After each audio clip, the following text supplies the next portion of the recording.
What up, guys? The Bench Buddies are back with the NFL Power Rankings for Week 5.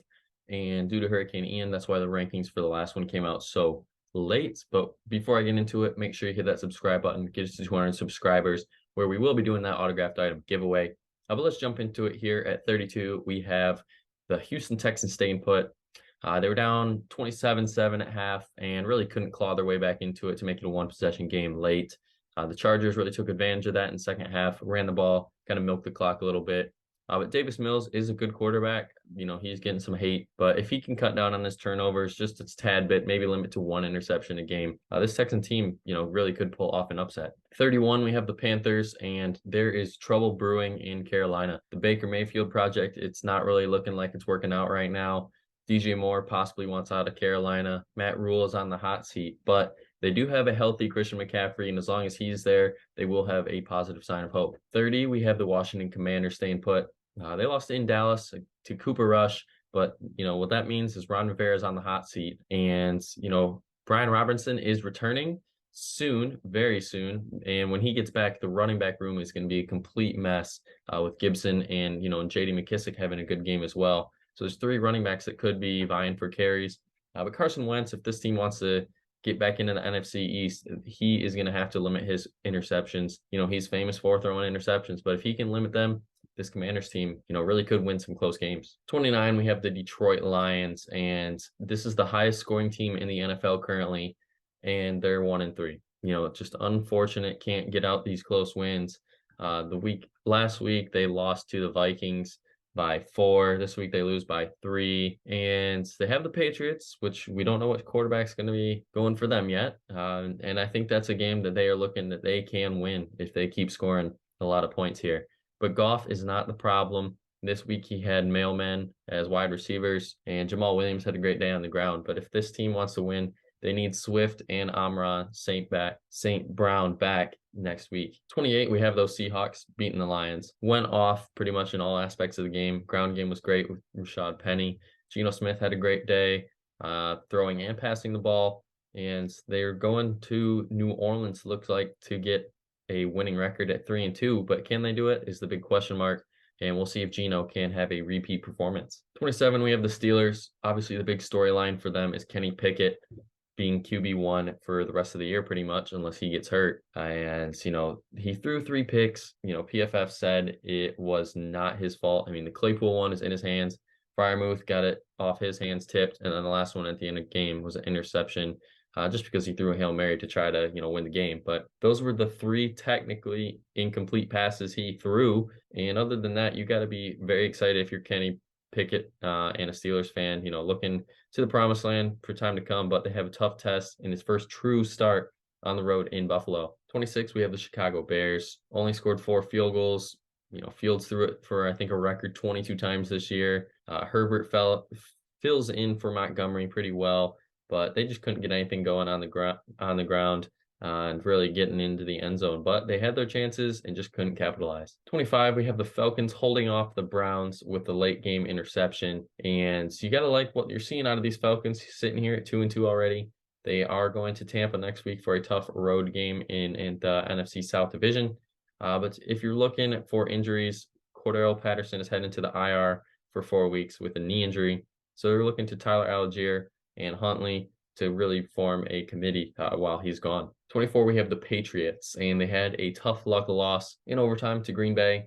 The big story here is Brian Hoyer going down with a head injury and Bailey Zappi coming in and pretty much doing a great job. It's only 99 yards through the air, but from what he was asked, he managed the game well, didn't commit a turnover, and just unfortunately couldn't get it done when needed. But they had a pick 6 on Rodgers, and it looked like all momentum was going their way coming out of halftime, but Rodgers silenced that out of halftime with a touchdown, and then they just couldn't catch up other than going into overtime. 23, we have the Jets, and the big thing that I think you can take away here from the Jets is Zach Wilson looked pretty sharp, obviously a few mistakes here and there, and Breece Hall is pretty much running back 1 right now. He's getting almost double the amount of carries that Michael Carter's getting, and on only his 4th game, I think it's pretty much established that Breece Hall is running back 1 going forward. But this team could be a surprise team here in the AFC.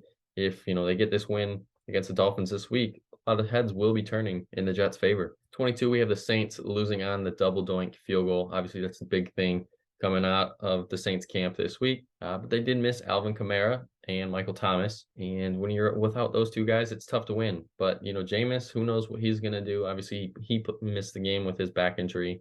Who knows if he'll be healthy going forward? But Andy Dalton had a good showing, filling in for Winston. And I think this team just needs to get healthy. And once they do that, then this team could be reckoned for around a 500 record. 21, we have the Raiders moving up to getting their first win of the year on a good Broncos defense. Putting up 32 against the Broncos is very good this year with that defense.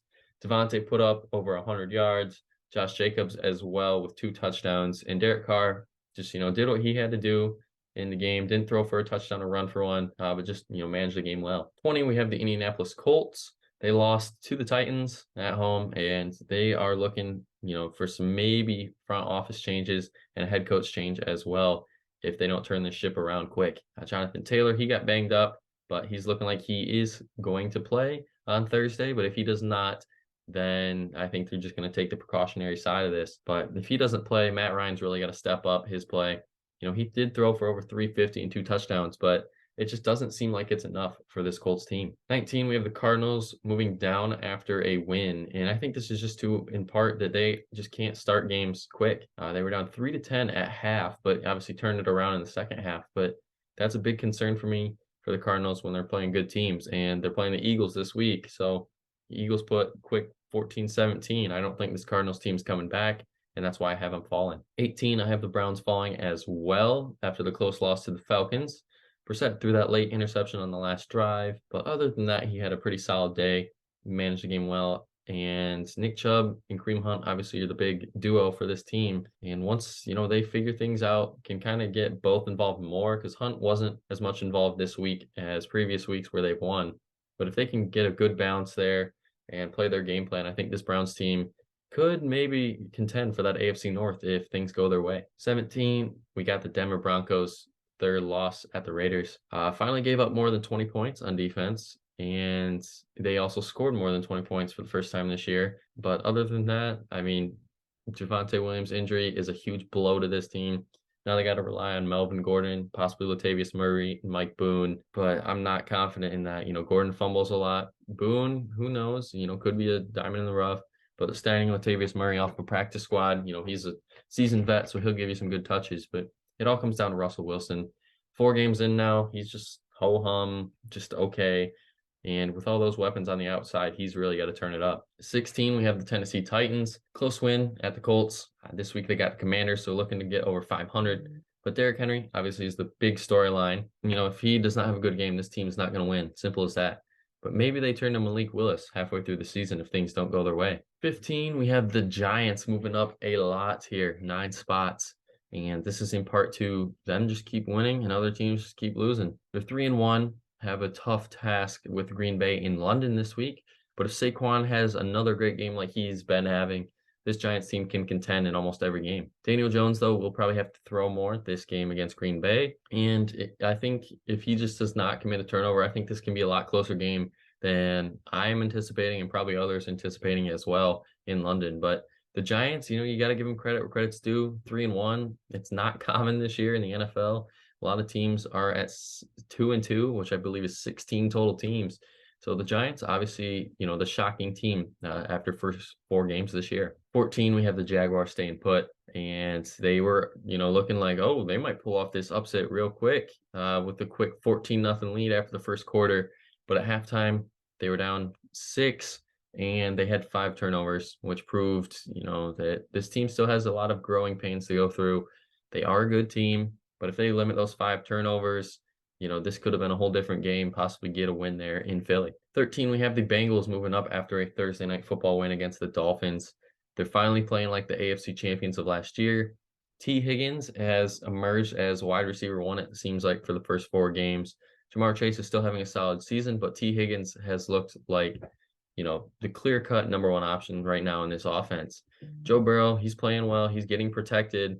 And when he gets protected, you see this, a win. 12, we have the Los Angeles Chargers dropping out of the top 10 after a win. And this is in part to the defense really struggling. This defense is supposed to be a top 5 defense, but they're not playing like it right now. Against the Texans team, probably shouldn't have gave up more than 14, and they gave up 24. But they got the Browns this week in Cleveland. I think it'll be a not high scoring game, but a, kind of 21-24 game with, the run games of both teams. But if they can get the run game going, that just opens up play action for Herbert. And once he gets that going, it's good luck trying to stop this Charger offense. 11, we have the Rams moving out of the top 10 with their loss to the 49ers last night on Monday Night Football. The big story here is Bobby Wagner, obviously hit sticking the fan that was on the field running around. That's pretty much the only good defensive play this Rams team had last night. Cooper Kupp and Tyler Higbee led the way on offense last night with 24 receptions and 195 yards. But Stafford just hasn't looked like himself this year, at least in the touchdown department. At 10, we have the Ravens falling back just a tiny bit.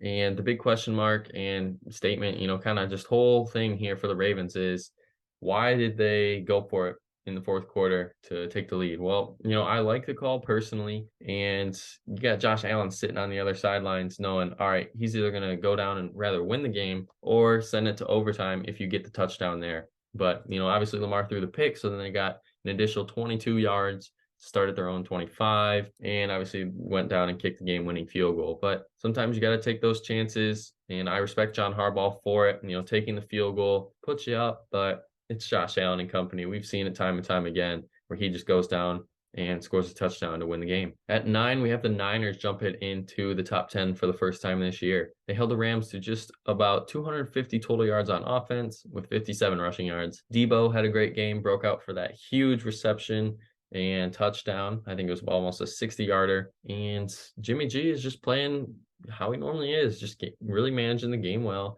not making any mistakes. And when he does that, this Niners team gets a win. 8, we have the Vikings jumping up to their highest spot to date. They're 3-0 in London. So if you're, betting on Vikings in London, got to go for that one.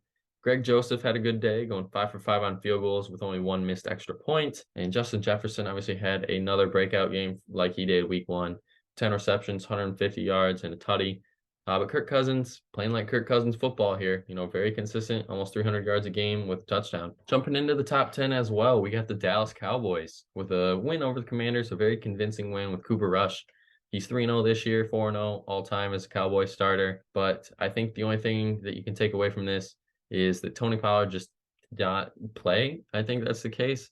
He only had 8 total yards, and they need to get him more involved going forward. I think not for just my fantasy team, but this team, if they can get a good 1-2 punch with Zeke and Pollard, this team could be deadly to stop out of the backfield. Staying put at 6, we have the Bucs with their Sunday Night Football loss to the Chiefs. They only had 3 rushing yards in this game, and that's pretty much all you need to know. Brady obviously threw the ball a ton, 52 times. Godwin and Julio came back to return, and Evans was over 100 yards with a touchdown. Besides that, this Bucs team just didn't look like a Bucs team that really wanted to win this game.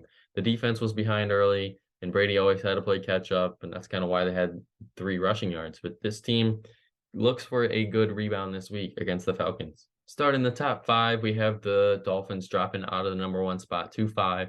So that means we have a new number 1 this week. Tua obviously is already ruled out for week 5.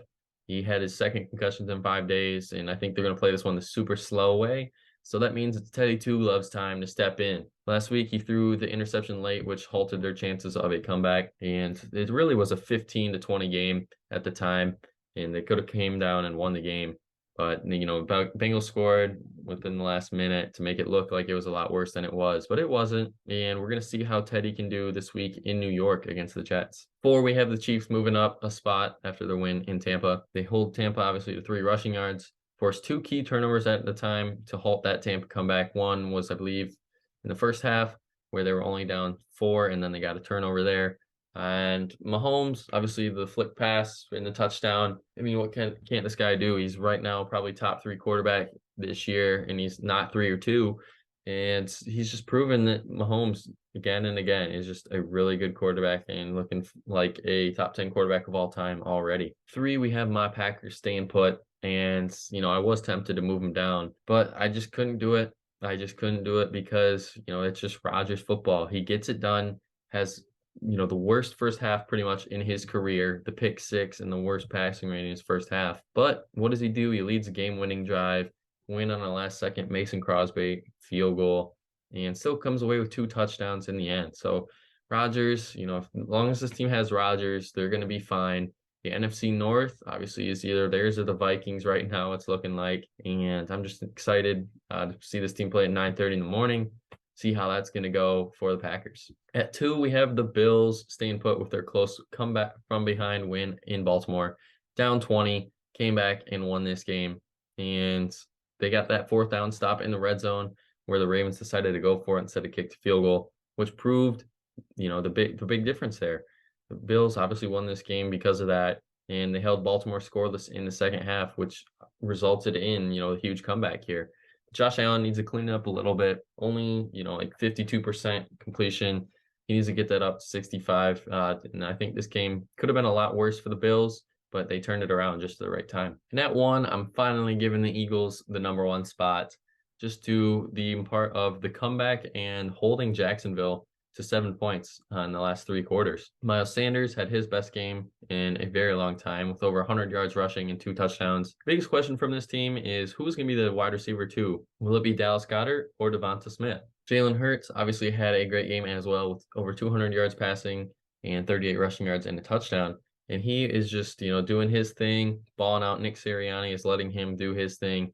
And, they got A.J. Brown for a reason. And now that they have him, this team is looking very scary. But that's going to be it for the video today. Make sure you guys hit that like button down below. Comment where you think your team should be ranked. And, of course, subscribe to the channel.